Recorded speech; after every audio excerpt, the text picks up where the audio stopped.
우리 성도님들 뽀로로라고 아시죠? 유아들이 보는 애니메이션에 나오는 펭귄 모양의 주인공입니다.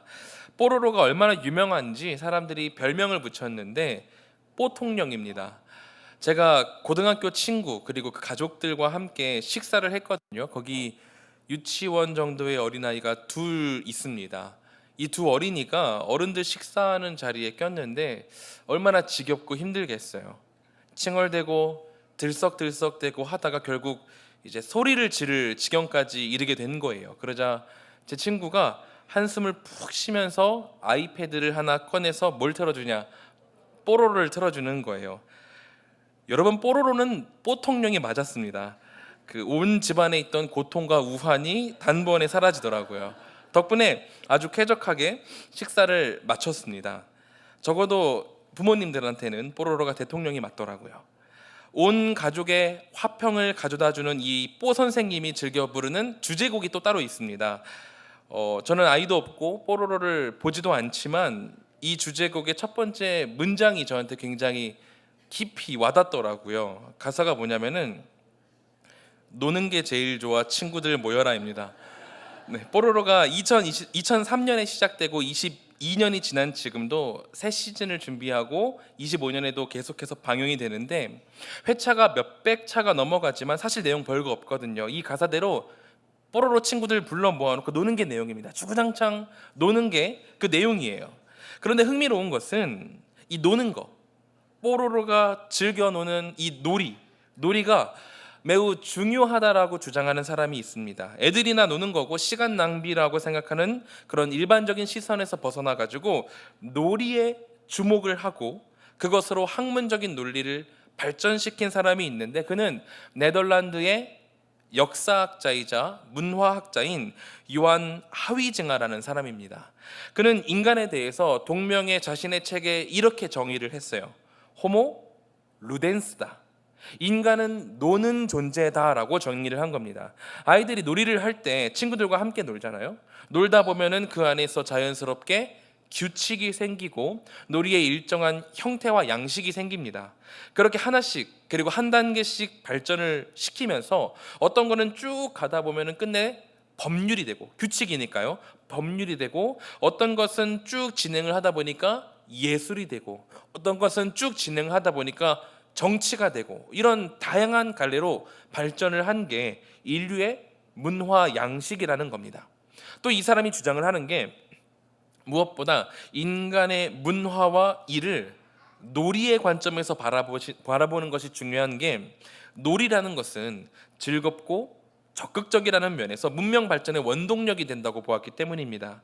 일이 그냥 일로 남는다면은 스트레스가 되고 하기 싫은 것이 되겠지만, 나에게 주어진 일이 스스로에게 놀이가 된다면은 아주 즐거운 일이 되고 이 일을 향상시키기 위해서 자발적으로 노력하게 된다는 점에서 놀이를 문화 발전의 원동력으로 보았던 거죠. 이렇게 인간을 놀이하는 존재로 바라보고 이해하는 것은 일면 통찰력이 있는 것 같습니다.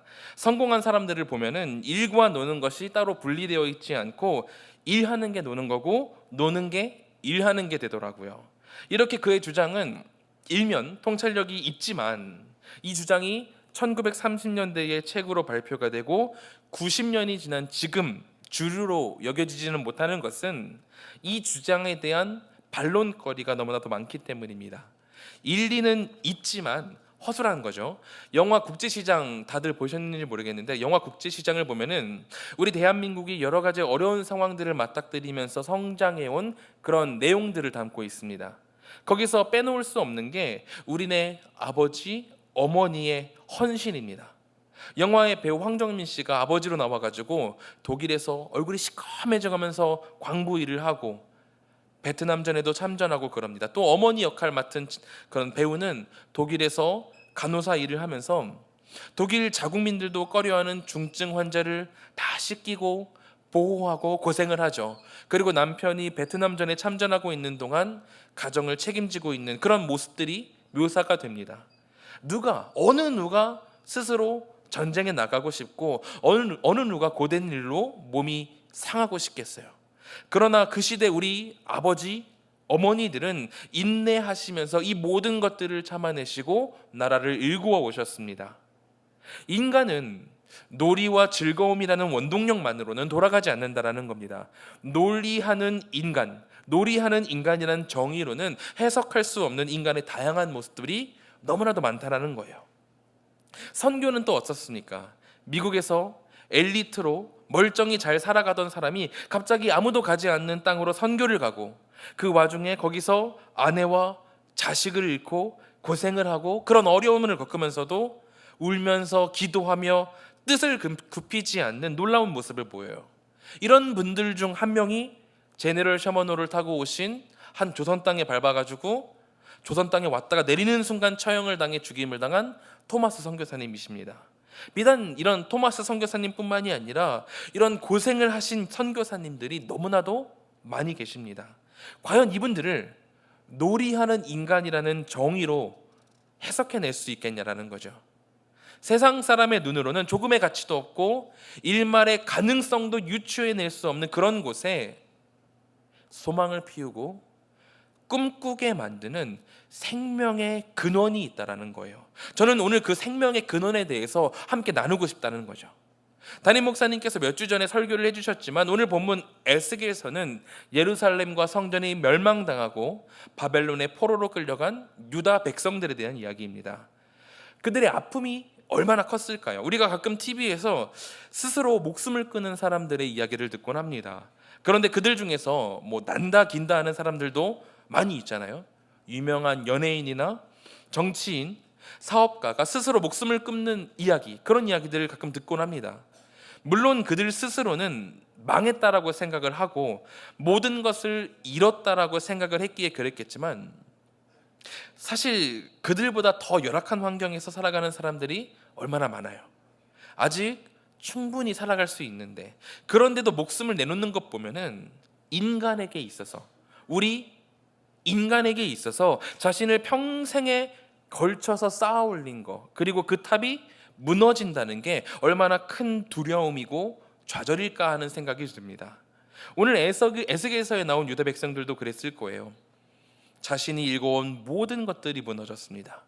모든 것을 잃고 평생을 손가락질했던 이방인의 나라에 포로로 끌려왔어요. 거기다가 에스겔서 39장까지는 하나님께서 뭐 벌을 내리시던 뭘 하던 말씀은 주셨거든요.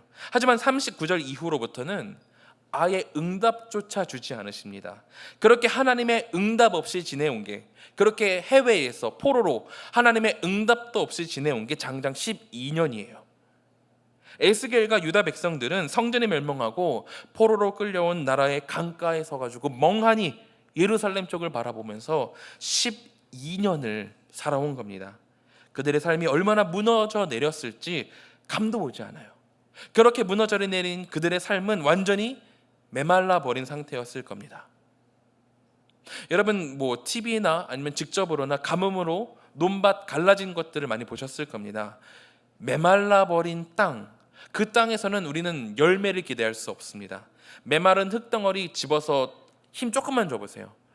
그냥 부스러져서 가루가 되어서 바람에 휘날려 버리죠. 모종을 심을 수도 없고 씨앗을 심을 수도 없습니다. 그 어떤 생명력도 피워낼 수 없는 것이 메마른 땅이에요. 그렇게 유다 백성들은 먼 이국 땅에서 메말라 버린 채 소망을 잃고 살아가고 있었습니다. 하지만 오늘 하나님께서 12년 만에 침묵을 깨고 백성들에게 말씀을 하시는 거예요. 에스겔 선지자야 보렴으나 지금 너희는 메말라 있지만 보렴, 내가 성전의 입구 그 문지방 밑에서부터 물이 흘러나오게 할 거야. 그 물이 처음에는 얕은 물이지만 500m 앞에서는 그 물이 발목을 채우고, 또 500m 앞에서는 물이 무릎에 이르고, 또 500m 더 갔더니 물이 허리에 이르고, 또다시 500m를 가니 이제는 머리 위를 다 덮을 정도로, 다 채울 정도로 깊은 물이 흐르게 될 거야. 이렇게 하나님께서는 에스겔과 백성들에게 소망의 말씀을 전하고 계신 겁니다. 그러면서 오늘의 본문을 말씀하시는 거죠. 12절입니다. 강 좌우가에는 각종 먹을 과실들이 자라서 그 잎이 시들지 아니하며 열매가 끊이지 아니하고 달마다 새 열매를 맺으리니 그 물이 성소를 통하여 나옴이라. 그 열매는 먹을만하고 그 잎사귀는 약 재료가 되리라. 완전히 메말라 황폐해진 땅에 성전으로부터 시작되는 물줄기가 흐르기 시작을 하고 그것이 강이 되어 그 강 좌우 양옆으로 각종 먹을 과실이 자라나 열매가 끊이지 않을 것이고 그 열매는 먹을 만할 뿐만이 아니라 잎사귀는 약의 재료, 치유의 능력까지 가지게 될 것이다. 나 하나님이 메마른 내 백성을 이와 같이 생명력이 넘치게 만들 것이다라는 약속을 12년 만에 주고 계신 겁니다. 여러분 하나님께서는 생명의 하나님이십니다. 아멘. 하나님이 돌보시는 곳마다 놀라운 생명의 역사들이 발생하는 거예요.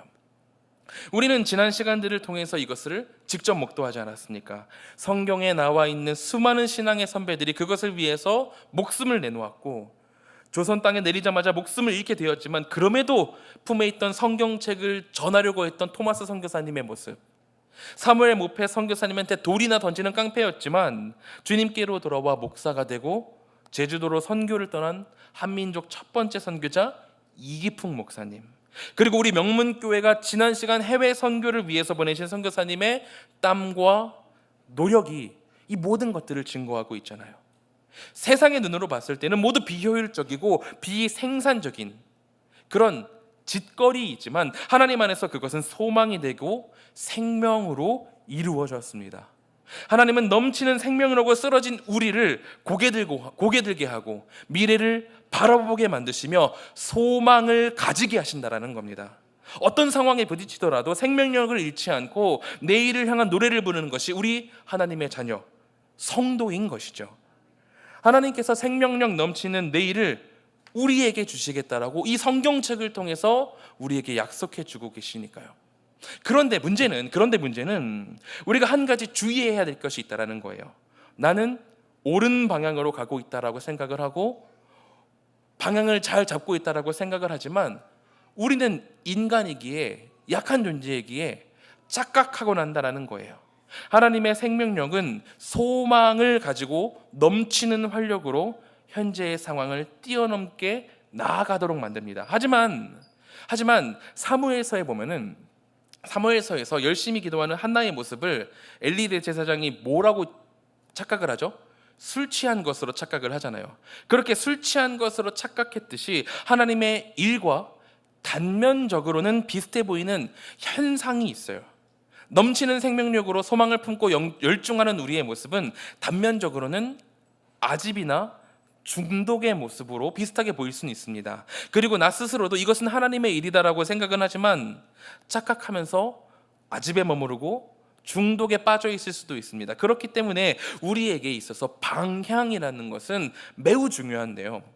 에스겔서에서도 그런 내용이 나옵니다. 에스겔 선지자의 초창기 사역들 1장부터 한 7장 되는 그 초창기 사역들을 보면은 굉장히 기괴한 내용들이 많습니다. 어떤 내용이 있냐면은 쇠똥으로 빵을 구워서 먹고 머리를 깎아서 불태우고 칼로 베고 바람에 흩뿌리기도 하고 음식을 어떻게 먹냐면 일부러 덜덜덜덜 떨면서 먹기도 합니다. 이게 모두 다 무엇을 의미하냐면은 백성들에게 하나님께서 강하게 말씀하시는 거예요. 성전이 완전히 무너졌다. 너희에게는 수치와 재난밖에 남지 않았다라는 것을 강력하게 경고하고 있는 거거든요. 왜냐하면 유다 백성들이 어떤 착각을 했냐면은 바벨론의 포로로 끌려오면서도 우리가 잘못해서 벌받는 게 아니라 우리의 조상들이 잘못을 해가지고 우리가 벌받는 거다. 하나님이 곧 다시 우리를 돌보실 것이다. 하나님께서 빠르게 회복시키실 것이다라는 허황된 믿음이 있었어요. 그들이 성전에 있었을 때 그렇게 열심을 냈지만 그것은 종교적인 열심일 뿐이지 하나님을 향한 게 아니었던 거죠. 방향이 잘못되어 있었던 거예요. 그들이야말로 종교적 열심을 가지고 아집을 부리던 열심 중독자였다라는 겁니다. 그렇다면 우리는 이렇게 열심 중독자가 되지 않기 위해서 아집과 이런 나쁜 길에 빠지지 않기 위해서 방향을 어디로 설정을 해야 될까요? 지도를 보시면 아시겠지만 사실 예루살렘에는 그 어떤 물줄기도 지나지 않습니다. 하나님께서 생명의 물줄기와 물줄기와 관련된 예언들을 많이 그리고 강조해서 하셨지만 그런 강조점과는 달리 하나님의 도시 예루살렘에는 뭐 샘이나 우물이 있을진 몰라도 강줄기가 흐르거나 그러진 않습니다. 그러나 신비하게도 성경은 예루살렘에 존재하는 생수의 강을 증거하고 있는데요. 요한복음 7장 37절과 38절에 이렇게 나와 있습니다. 명절 끝날 곧 큰 날에 예수께서 서서 외쳐 이르시되 누구든지 목마르거든 내게로 와서 마시라. 나를 믿는 자는 성경의 이름과 같이 그 배에서 생수의 강이 흘러나오리라 하시니. 아멘. 예수님께서 명절에 예루살렘 성전 한가운데에서 말씀하시는 겁니다. 목이 마르냐? 영원히 끊이지 않을 물이 어디에 있다?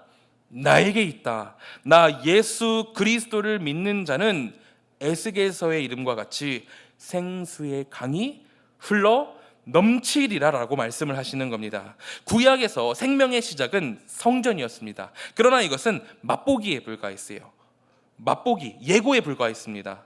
신약 시대에 와서 진짜 성전인 예수 그리스도께서 이 땅에 오시고 예수님의 보혈과 부활로 인해서 참된 생수의 강이 흐르고 넘치는 생명력이 온 땅 가운데 흐르게 되었습니다.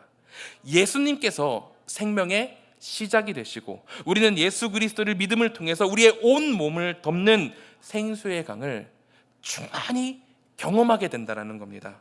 우리가 하는 수많은 행동 가운데에 예수님이 계셔야 되고 우리가 하는 수많은 행동의 근원이 예수님이 되셔야 되고 우리의 방향이 예수 그리스도가 되어야 한다는 겁니다. 그 가운데에 예수 그리스도가 결여되어 있다면 예수 그리스도가 빠진 만족감만을 추구한다면 그것은 아집이 되고 중독이 된다는 거예요. 교회에서 봉사를 하면서도 예수 그리스도가 없다면 그것은 하나님의 일이 아니라 봉사 중독이 될 수도 있습니다. 기도를 함에 있어서도 예수 그리스도는 뒤로 빠지고 나의 바람과 만족만 존재한다면 그것은 기도 중독이 될 것입니다. 자녀를 양육함에 있어서도 자녀와 나 사이에 예수 그리스도가 없다면 그것은 자녀 중독이 될 겁니다. 우리 모든 성도님들이 이것을 기억하시기를 소망합니다. 오직 예수님으로, 예수님 안에서 예수로 살아갈 때 우리는 끊이지 않는 생명력을 경험하며 참된 기쁨과 활기로 살아가는 크리스천이 될 것입니다. 바른 방향으로 내 머리 위까지 덮는 생수의 강을 충만히 경험할 때 우리는 우리를 괴롭히는 상황과 현실에 쓰러지지 않고 담대히 싸워 승리하는 생명력 넘치는 크리스천이 될 줄로 믿습니다. 이것을 기억하면서 함께 기도하도록 하겠습니다.